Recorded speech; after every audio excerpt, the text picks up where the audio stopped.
Pagi itu, dapur Nyonya Ratmi masih dipenuhi aroma minyak panas. Ia baru saja meniriskan bakwan terakhir ketika suara ketukan keras di pintu belakang membuatnya terlonjak. Bu Ratmi. Bu Ratmi. Bukain, penting. Suara tetangganya, Bu Sumarni, terdengar panik. Dengan tangan masih berminyak, Nyonya Ratmi buru-buru berjalan ke pintu. Ya Allah, ada apa sih, Bu? Pagi-pagi gini teriak-teriak di rumah orang. Begitu pintu terbuka, wajah pucat Bu Sumarni membuat kalimatnya terhenti. Bu, saya barusan lewat komplek belakang, Bu Ratmi ikut investasi di Pak Darman itu kan? Napas Bu Sumarni tersengal, seperti habis berlari. Loh, iya. Kenapa? Bu, Pak Darman kabur. Rumahnya digeruduk warga. Polisi juga sudah datang. Katanya dia buronan dari tahun lalu. Kasusnya sama, investasi bodong. Ya Allah, uangku, semua tabunganku. Suara Nyonya Ratmi mulai bergetar. Nyonya Ratmi menunduk dalam. Ia tak punya tenaga untuk bergerak. Di kepalanya hanya satu kalimat berputar-putar. Ya Allah, habis sudah uangku. Bu Ratmi, duduk dulu. Bu, panggil Bu Sumarni, tapi wajah Ratmi makin pucat, bibirnya gemetar hebat. Uangku, semua. Nyonya Ratmi mencoba melangkah, tapi langkahnya kosong, tak punya arah. Kepalanya berat, terlalu berat. Napasnya tersengal. Bu Ratmi, hati-hati. Bu. Belum sempat Bu Sumarni menangkap tubuh Nyonya Ratmi, Nyonya Ratmi sudah terjatuh ke lantai dengan bunyi duk yang keras. Astaga ah. Bu Ratmi, teriak Bu Sumarni panik. Mendengar teriakan Bu Sumarni, Devi yang sedang duduk di kamar langsung bangkit meski tubuhnya masih lemas. Ia berjalan cepat keluar dan melihat ibunya terkapar di lantai. Devi langsung panik. Bu. Ya Allah, Ibu. Devi berlutut, memegang pipi ibunya. Bu Sumarni, ibu saya kenapa bisa pingsan begini? Bu Sumarni masih terengah. Itu Dev. Ibu kamu kaget. Saya kasih tahu kalau investasi di Pak Darman itu bodong. Orangnya kabur. Makanya ibumu langsung ambruk.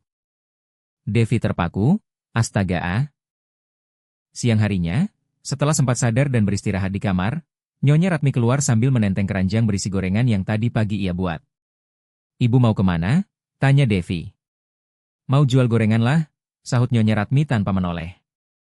Udah telanjur goreng dari subuh. Masak mau dibiarin? Devi cemberut. Katanya masih pusing? Iya, masih. Terus kenapa?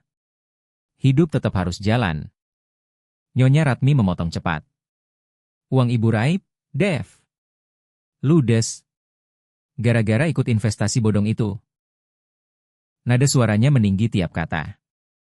Devi menghela napas, ya kenapa juga percaya. Nyonya Ratmi langsung menatap tajam. Ibu males ngejelasin ke kamu. Selamanya kamu tuh gak bakal ngerti, omelnya sambil mengibaskan tangan. Otak ibu udah penuh.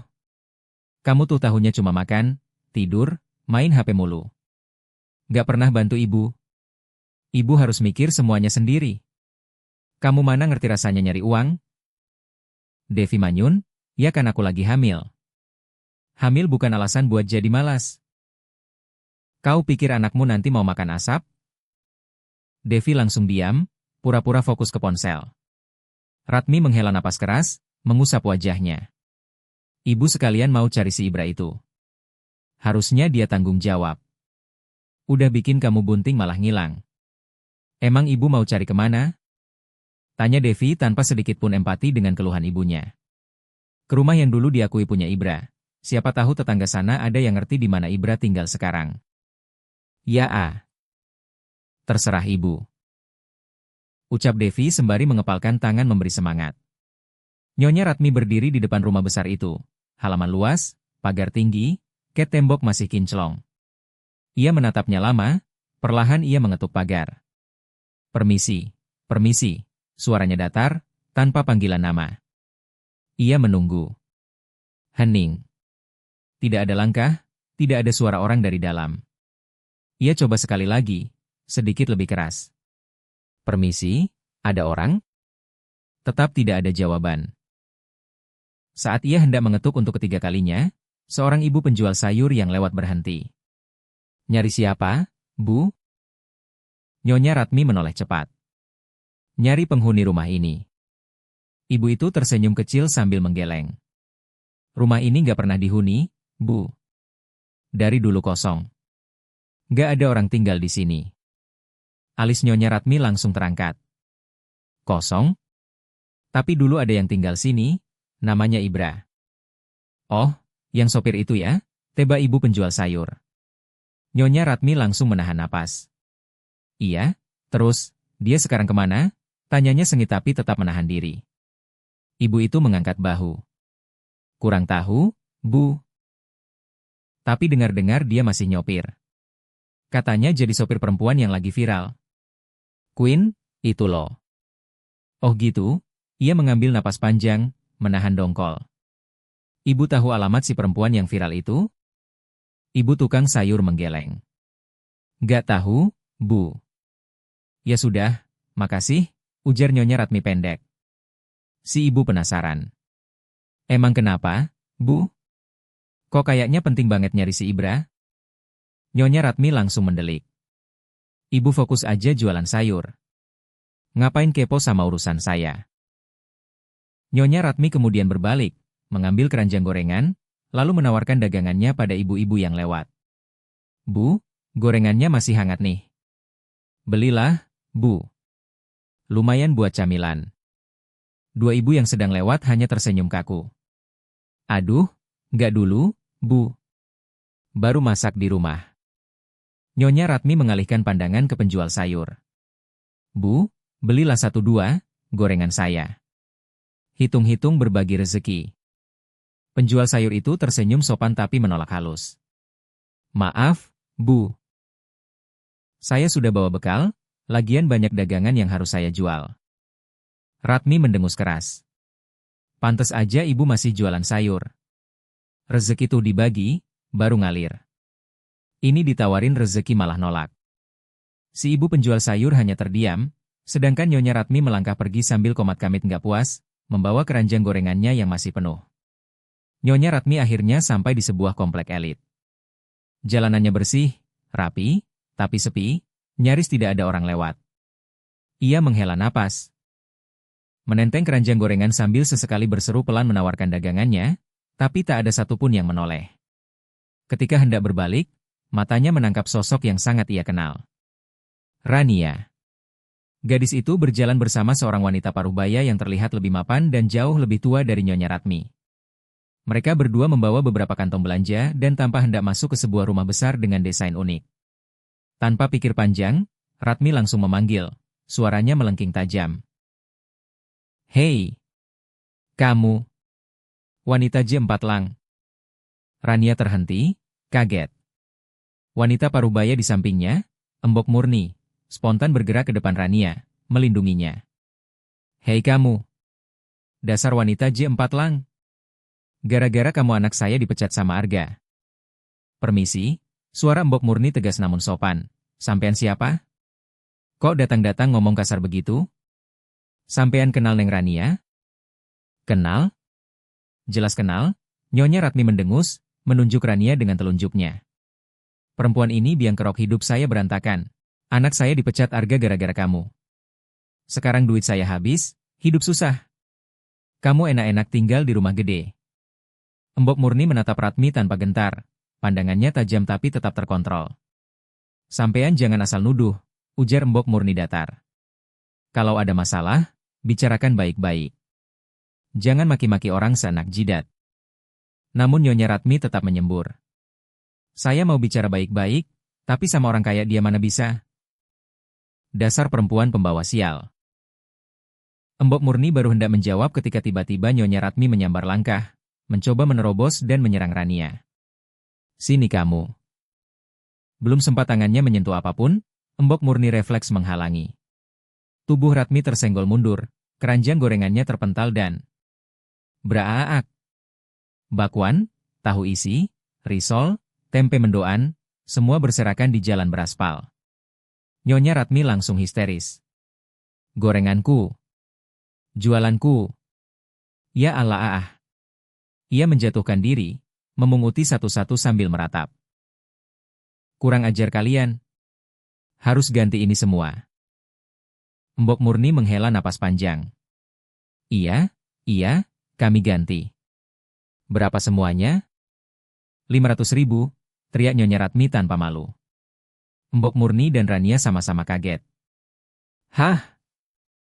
Mahal banget itu, kata Mbok Murni. Nyonya Ratmi mendongak dengan wajah tetap judes.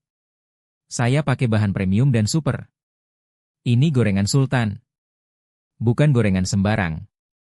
Rania sudah terlalu lelah menghadapi drama itu. Ia merogoh tasnya, mengambil uang 500.000, dan mengulurkannya tanpa banyak bicara. Ini, Bu. Saya bayar. Ratmi menyambar uang itu seperti elang menyambar mangsa. Rania ingin segera masuk rumah, tapi langkahnya kembali terhalang bayangan Ratmi. Urusan kita belum selesai, seru Ratmi. Gegara kamu melek si Arga, dia nurut sama kamu buat mecah Davin. Kamu penyebab keluarga saya hancur. Rania menoleh dan menatap Nyonya Ratmi. Bu, cukup. Saya nggak tahu apa-apa soal Davin dan Arga. Jangan fitnah seenaknya. Halah. Pasti kamu melek si Arga makanya dia mau sama perempuan kampung kayak kamu. Tuduh Ratmi makin menjadi. Mbok Murni langsung menyambar dengan suara tajam. Bu, sampean salah besar. Ia memandang Rania penuh hormat. Neng Rania ini elegan, kayak putri bangsawan. Saya lihat justru yang kampungan itu sampean, teriak-teriak gak jelas di depan rumah orang. Ia mendengus. Ayo, Neng. Jangan diladenin. Lama-lama ikut gila kalau ngadepin orang gila. Begitu pintu gerbang besi tertutup, Nyonya Ratmi sontak menendangnya keras sambil mengumpat panjang. Songong. Sesampainya di rumah, Nyonya Ratmi langsung mematung di depan pintu. Rumah masih berantakan, piring kotor di meja, baju numpuk di kursi, bahkan sandal berserakan. Ia menghela napas panjang, lebih mirip dengusan. Ya Allah, pulang-pulang masih harus lihat beginian. Saat membuka pintu kamar, ia menemukan Devi terlentang di kasur, ponsel di tangan, sambil cekikikan melihat sesuatu di layar. Nyonya Ratmi langsung mendesis marah. Astaga, Dev. Ibu pikir kamu itu sadar diri. Ibu keliling jualan dari tadi, pulang-pulang rumah masih kayak kapal pecah. Harusnya kamu bersihin, siapkan makan buat ibu. Devi menurunkan ponselnya sedikit, wajahnya datar. Kalau ibu mau makan, kenapa nggak beli aja tadi di warung? Terus, gimana, Bu? Gorengannya laku? Ibu capek. Besok kamu yang jualan. Ibu sudah tua, seharusnya istirahat ini malah disuruh kerja. Devi manyun.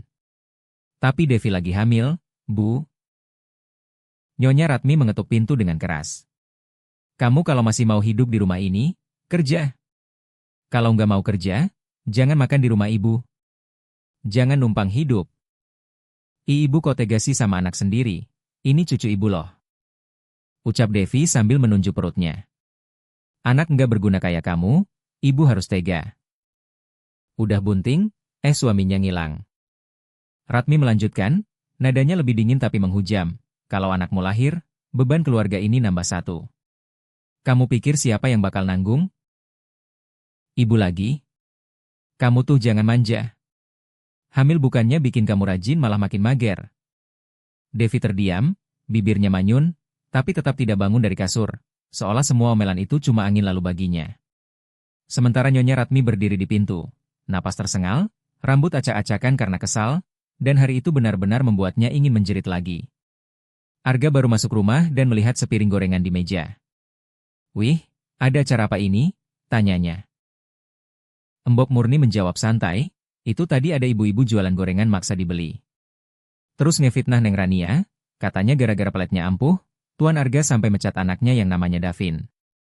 Arga menegang. Yang datang tadi? Ratmi? Mbok Murni mengangkat bahu. Saya kurang tahu, Tuan. Neng Rania juga diam saja, gak bahas lagi, langsung ke galeri. Emang Tuan kenal sama perempuan gila itu? Dia mantan mertuanya Rania, Jawab Arga pendek. Lalu ia berjalan ke arah galeri. Embok, saya lihat Rania dulu. Namun belum sempat Arga menyapa Rania, ponselnya berdering. Suara dering itu membuat Rania menoleh. Arga mengangkat telepon, wajahnya langsung berubah tegang. Itu kabar dari pamannya, Papa Halim, mereka sedang berada di rumah sakit. Kenapa, Paman? Suara di seberang lirih dan panik. Luna akan dioperasi. Bayinya tidak bisa diselamatkan. Arga membeku sejenak. Baik, aku segera ke sana. Ia menatap Rania. Aku harus ke rumah sakit. Rania mengangguk. Walaupun Luna sering mengusiknya, sebagai perempuan ia merasakan pedih yang sangat. Ia menatap Arga dengan nada halus, hati-hati di jalan. Di dalam hatinya, Rania turut berempati atas kehilangan besar yang dialami Luna.